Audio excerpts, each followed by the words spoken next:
प्रेम से बोलो।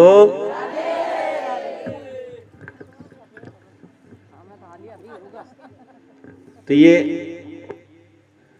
जब भगवान विष्णु को श्राप लगा तो भगवान विष्णु ने वो श्राप पूरा किया कृष्ण अवतार में आकर के। भगवान श्री कृष्ण जब महाभारत का युद्ध होने की तैयारी थी, महाभारत के युद्ध से पहले कौरवों की तरफ से एक बलि दी गई थी। अब पांडवों के ऊपर था कि पांडवों को भी एक बलि देनी थी, लेकिन पांडव तो 5 भाई थे, एक की बलि दे दें तो बचेगा क्या। भगवान श्री कृष्ण ने बताया कि अर्जुन याद करो, तुम्हारा एक बेटा भी है जिसका नाम है एरावन। एरावन नाम का बेटा है, उसको लेकर के आओ। क्योंकि ये एरावन वो था जब अर्जुन द्रौपदी को जीत करके लाया था तो ला करके अपनी माँ कुंती से कहा था कि देखो माँ मैं क्या लेके आया हूं। माता कुंती उस समय भगवान की पूजा कर रही थी, उन्होंने बगैर देखे ही कह दिया कि बेटा जो भी लाया है 5 भाई बांट लो। इसीलिए माँ के कहने के अनुसार द्रौपदी को 5 भाइयों की पत्नी बनना पड़ा था। द्रौपदी ने जब वो 5 पत्नियों को स्वीकार किया तब ये था कि 1 साल तक एक पांडव द्रौपदी के महल में रहेगा, दूसरे साल दूसरा पांडव रहेगा। एक बार का ऐसा घटना हुई कुछ कि अर्जुन द्रौपदी के महल से बाहर आया था, युधिष्ठिर जी द्रौपदी के महल में गए थे। तभी अर्जुन के पास में एक ब्राह्मण आया, उसने कहा कि मेरे बच्चे को शेर उठा करके ले गया है, कृपया मेरी सहायता करो, मेरा इकलौता बेटा है। अर्जुन अपना गांडीव द्रौपदी के महल में ही भूल करके आ गया था, तो अर्जुन जल्दी जल्दी में अपना गांडीव लेने के लिए द्रौपदी के महल में चला गया। गांडीव ला करके उस शेर को मार दिया, उस बालक को तो बचा दिया, लेकिन द्रौपदी ने उसको कहा कि तूने नियम तोड़ा है, इसलिए तुझे 1 साल के लिए वनवास में जाना पड़ेगा। शर्त थी उसमें कि यदि बीच में कोई आता है तो उसे 1 साल के लिए वनवास जाना पड़ेगा। अर्जुन गया तो अर्जुन को वनवास जाना पड़ा। अर्जुन जब वनवास में था तो वहां अर्जुन ने एक नागों की कन्या थी जिसका नाम था उलूपी, उसके साथ विवाह किया था। उलूपी के साथ विवाह किया, उसका एक बेटा पैदा हुआ जिसका नाम था एरावन। उससे कहा कि तू उस एरावन को ले आ और ला करके उसकी बलि दे दे। अर्जुन गया, एरावन को लेकर के आया। एरावन से कहा कि तुझे अपने परिवार के लिए बलि देनी पड़ेगी। उसने कहा कि वैसे तो मुझे बलि जाने में कोई दिक्कत नहीं है, कोई परेशानी नहीं होगी, बेशक मुझे बलि दे दो, मैं यदि अपने परिवार के काम आता हूं तो इससे अच्छा मेरे लिए और क्या होगा। लेकिन मेरी एक समस्या है कि मेरा अभी विवाह नहीं हुआ है, और जब तक विवाह नहीं होता यदि मृत्यु को प्राप्त हो जाता है तो उसे ना तो कहीं पितरों में स्थान मिलता है, ना उसे कहीं पिंडदान मिलता है, ना कहीं श्राद्ध मिलता है, ना कोई तर्पण मिलता है। ये ध्यान रखना, कोई बालक अपनी माँ के गर्भ में चाहे 4 मास का हो, जब ही खत्म हो गया हो, या 6 मास का, या 8 मास का, या 9 मास का, या 20 वर्ष की आयु तक का जो कुंवारा खत्म हुआ हो, जिसकी शादी ना हुई हो, उसे कहीं भी पिंड, तर्पण और श्राद्ध इत्यादि का कोई फल नहीं मिलता है।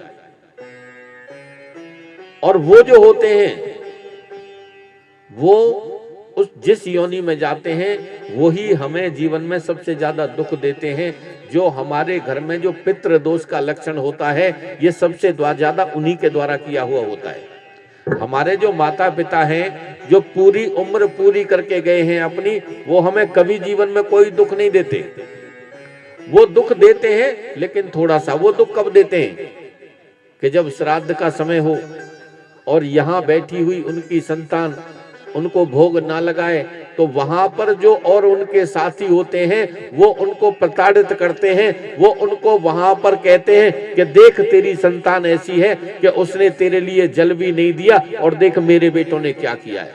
वहां उनको तब दुख होता है कि मेरी संतान, जिनको मैं सब कुछ छोड़ के आया, जिनके लिए मैंने पूरा जीवन किया, और वो मेरे को 1 गिलास पानी तक नहीं दे सकते।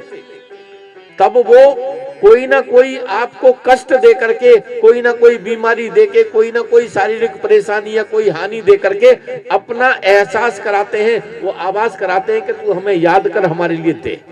क्योंकि उनको वहां हीन भावना से देखा जाता है, वहां उनको बुरी नजर से देखा जाता है। तो वो तो केवल उस समय का वो करते हैं, लेकिन ये जो होते हैं ये हमें सबसे ज्यादा परेशान करते हैं। हमारे दोष में, हमारे घर में जो पितृ दोष होता है जो ज्यादातर इन्हीं के द्वारा होता है। और हम कोई भी क्रिया करते हैं, कोई भी कुछ करते हैं, दान पुण्य करें, श्राद्ध करें, पिंडोदक क्रिया करें, तर्पण करें, चाहे गया में जाकर के करें, चाहे नासिक में जाके करें, वो उनको मिलता ही नहीं है, इसीलिए उनकी मुक्ति नहीं हो पाती। और ये लक्षण भी ऐसे होते हैं इनका पता नहीं चलता हमें। कई बार हमारे घर में कलह होती है, घर में परिवार में एक दूसरे की शक्ल अच्छी नहीं लगती देखने के लिए, पितृदोष का कारण होता है। कोई हमारी संतान या हमारे घर वाले किसी न किसी बुराई के रास्ते पर निकल जाते हैं, कोई नशा इत्यादि करने लग जाते हैं, अधिकतर पितृदोष की वजह से होता है। कई बार बच्चे हमारे खूब पढ़ते हैं, खूब मेहनत करते हैं, कभी 1 नंबर से कभी आधे नंबर से रह जाते हैं, उनका सिलेक्शन भी नहीं हो पाता, पितृदोष की वजह से होता है। और कई बार ऐसा होता है जीवन में कि हम कोई काम करते हैं तो ऐसा लगता है कि अब ये काम पूरा हो जाएगा, अब हमारा सब कुछ सही हो जाएगा, अब सही हो जाएगा, और अंत मौके पर आकर के वो काम खराब होता है। बिल्कुल लास्ट चांस पे आके, लास्ट मोमेंट पे वो काम खराब होता है, तो समझ लेना कि वो 100% पितृदोष का लक्षण है। और ये पता कब चलता है? जब हमारा सब कुछ लुट चुका होता है, हम सब जगह से परेशान हो जाते हैं, तब जाकर के पता चलता है। और हमारी स्थिति ऐसी हो जाती है कि हम उस समय उसका उपाय भी नहीं करा सकते फिर, क्योंकि इसका उपाय इतना आसान नहीं है। संसार में उसके केवल 2 ही उपाय हैं। एक तो पहला उपाय है उसका नारायण बलि, जो नारायण बलि भी ऐसे नहीं होता। हम तो बहुत सी जगह देखते हैं, जाते हैं, पता चलता है, वो तो कहते हैं महाराज हमने नारायण बलि करा दिया। मैं कहां करा दिया? बोले यहां कराया था। भैया यहां होगा ही नहीं, हो ही नहीं सकता। और जिसने भी यहां कराया है तो समझ लो कि उसने किया नहीं है, केवल तुझे ठगा है।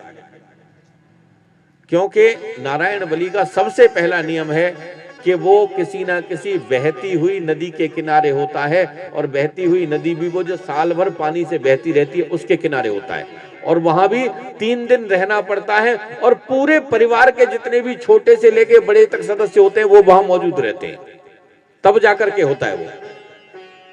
और मेरे ख्याल से महाराज आपके राजस्थान में तो एक ही नदी है, चंबल नदी, जो साल भर बहती है, उसके अलावा कोई दूसरी नदी है ही नहीं जहां हो सके। जोधपुर में तो कोई मतलब ही नहीं है।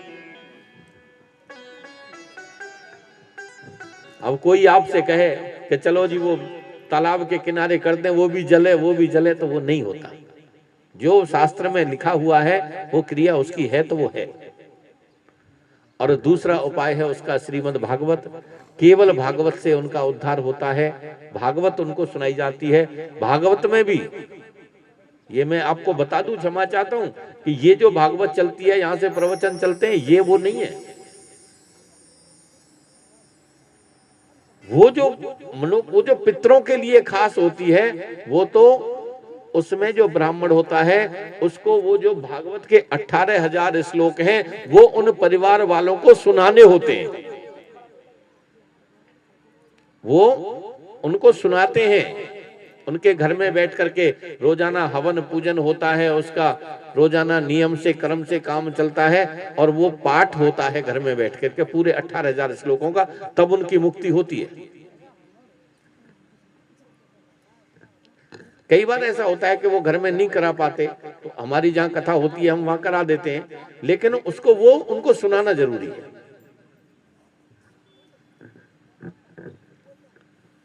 और ये अधिकतर मिलता ही मिलता है।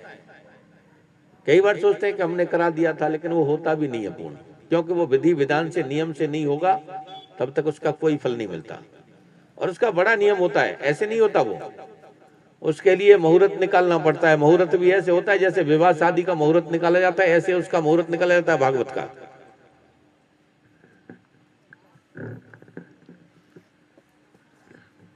प्रेम से बोलो। तो उसने इरावन ने कह दिया कि महाराज कृपया करके एक बार मेरा विवाह करा दो और फिर बेशक बलि चढ़ा देना।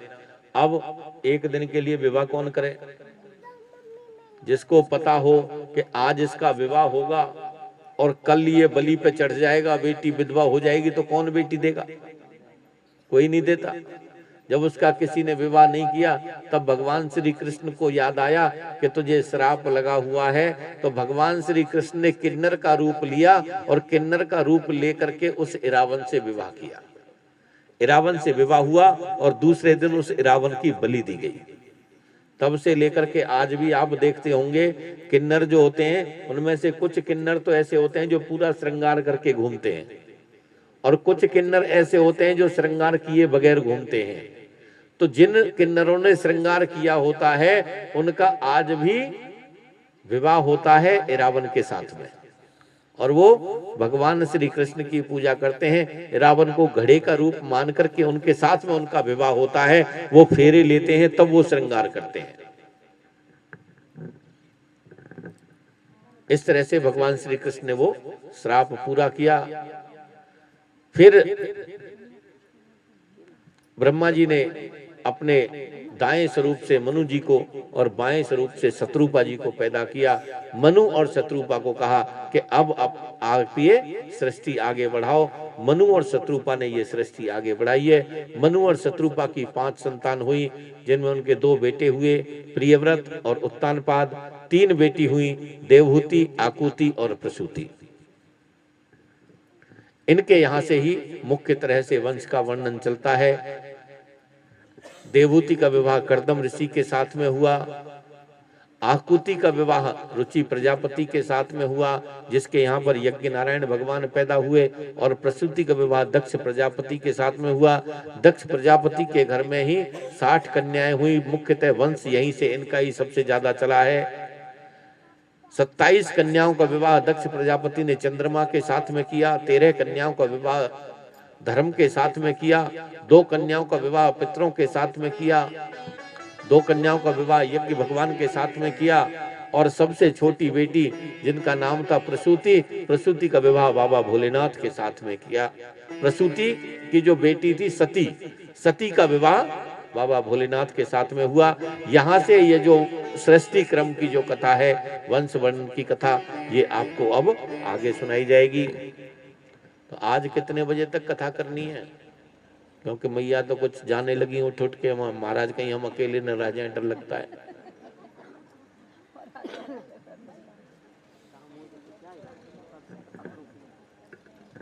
वैसे तो 1:15 से लेकर 4:15 तक का टाइम है। अब आपके ऊपर है, आपके ऊपर टाइम, आपके पास टाइम हो तो हम तो यहाँ कथा सुनाते ही रहेंगे बैठ के।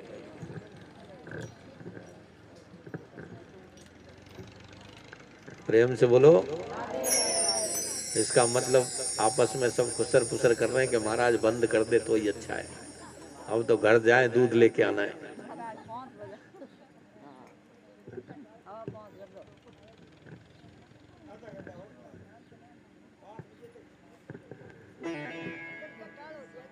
पाँच बजे तक चलने दे, है समय।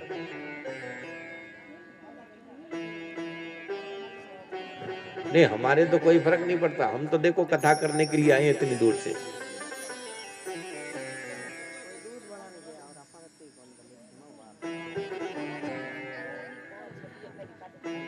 बोले वृंदावन बिहारी लाल की।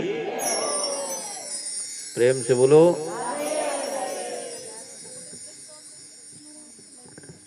यहाँ से आगे कथा आती है। सबसे पहले सृष्टि क्रम में कथा आती है। माता देवहूति का विवाह ब्रह्मा जी के कहने के अनुसार कर्दम ऋषि के साथ में हुआ। कर्दम ऋषि का जब विवाह हुआ तो कर्दम ऋषि ने कहा कि मैं विवाह तो करूंगा, लेकिन जब संतान पैदा हो जाएगी तो मैं वानप्रस्थ के लिए चला जाऊंगा। संतान पैदा हो जाएगी तो वानप्रस्थ के लिए चला जाऊंगा। तब माता देवहूति ने कहा कि प्रभु संतान नहीं, बेटा पैदा हो जाए जब, कि ये ठीक है। कर्दम ऋषि का विवाह हुआ देवहूति के साथ में। तपस्या करने लगे, बहुत वर्षों तक तपस्या की। माता देवहूति ने उनकी बहुत सेवा की। बहुत सी सेवा करने के बाद में जब उनकी तपस्या पूर्ण हुई तब पूछा, देवी हम आपकी तपस्या से बड़े खुश हैं, आप यदि कोई वरदान मांगना चाहो तो मांग लो। कहा कि प्रभु मेरी इच्छा संतान उत्पत्ति की है। तो उन्होंने अपने तपोबल से एक विशेष विमान का निर्माण किया, उसमें बैठ करके विहार किया, संतान का योग बना।